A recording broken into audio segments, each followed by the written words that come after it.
My name is Martia Cooper, and the title of this piece is called My World. My eyes, mere pupils in a class of mass destruction. The visions of a tormented soul finally become clear, because here, guns have conversations with bodies who never got the chance to speak. They ricochet through my body, creating killer symphonies. The blood strings like harps and violins down my skin, and the bullets become percussions as they rip through my flesh, remixing the beat of my heart. And the screams intensify just like the horns do, making my ears cry at the sound of this heart-wrenching orchestra. And I raise my hand, signaling the end of the performance, and that last note still echoes within the heart of the streets. And the pounding, a fist to head, I try to make the song end, but it doesn't. I'm seeing children leading lives that follow the repetitions of history, ultimately leading to the grave, all because they're enraged and seeking revenge.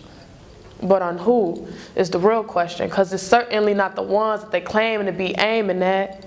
The idea of structural and institutionalized racism. Reality.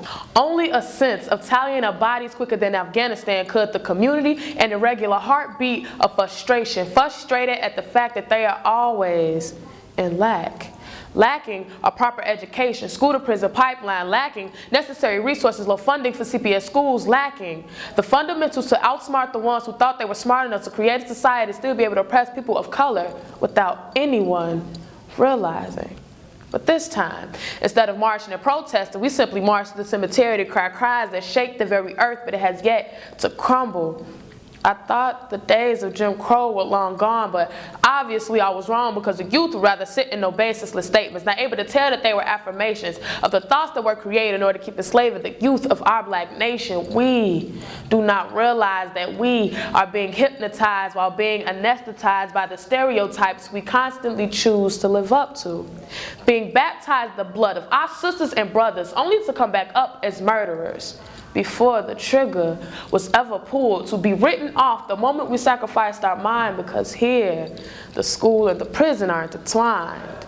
And I realize, see, in my world, dreams become nightmares, and nightmares become the reality, and the reality is everyone sits and does nothing, because to them this is considered normal.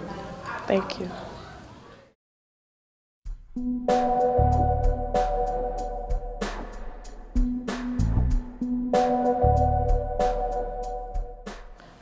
The poem came about because we have senior project here, and my senior project is basically about institutionalized and structural racism, and I'm very passionate about this because the whole school to prison pipeline thing, and then the mass incarceration of blacks, it really tugs in my heart. So when something is really on my heart, I just sit down and write.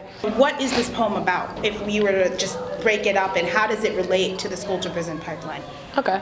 The poem is basically about how in under-resourced communities, which is typically where black people live, there is a large lack of opportunities, advancements for them to get ahead in life. And this connects to school to prison pipeline because, well, our school in particular isn't a product of school to prison pipeline, but public schools around here like Manly, Marshall, they're all products of school to prison pipeline, because when you come to school, you don't really feel like a student. You come in, get frisked, got to take off all the metal, earrings, belts, rings, all of that, and it's like, how do you expect me to come to school? You treat me basically like a dog, and then you want me to excel, forgetting everything that I have to go through just to get to school and what it's like when I get out of school. So it's like I wanted to voice that opinion of, because they don't hear us, they don't think our opinion matters, so I wrote it in a way that they have to sit down and listen to what we go through.